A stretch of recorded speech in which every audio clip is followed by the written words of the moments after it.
একটি গ্রামে ছিল এক ঈমানদার ও হায়াধারী সুন্দরী মেয়ে। তার চরিত্র ছিল খুবই পরিষ্কার এবং আল্লাহ ভীরু। একদিন গ্রামে এক বখাটে ছেলে মেয়েটির কাছে এসে বলল, তুমি সুন্দর, তোমাকে আমি ভালোবাসি, তুমি কি আমার প্রেমে রাজি হবে? মেয়েটি শান্ত স্বরে তাকে উত্তর দিল, তুমি যদি সত্যি আমার ভালোবাসা পেতে চাও তবে জেনে রেখো আমার হৃদয়ের দরজা কেবল তাদের জন্য খুলে যাবে যারা আল্লাহকে ভালোবাসে এবং আল্লাহর পথে চলে। ছেলেটি হতবাক হয়ে গেল। শেষ তো ভেবেছিল সহজেই মেয়েটিকে রাজি করাতে পারবে, কিন্তু মেয়েটি ঈমানদার উত্তর তার হৃদয়ে গভীর প্রভাব ফেলল। ছেলেটি কয়েকদিন ভেবে দেখল, আমার এতদিন জীবন ছিল পাপ ও গুনাহে ভরা। আমি যদি সত্যি ওর মতো একজন ঈমানদার মানুষের ভালোবাসা চাই, তবে আগে আমাকে আল্লাহর ভালোবাসা অর্জন করতে হবে। সেদিন থেকে ছেলেটির জীবন বদলে গেল।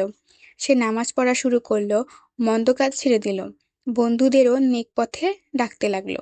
কিছুদিন পর ছেলেটি আবার মেয়েটির কাছে এসে বলল, তুমি আমাকে সঠিক পথের কথা স্মরণ করিয়ে দিয়েছিলে।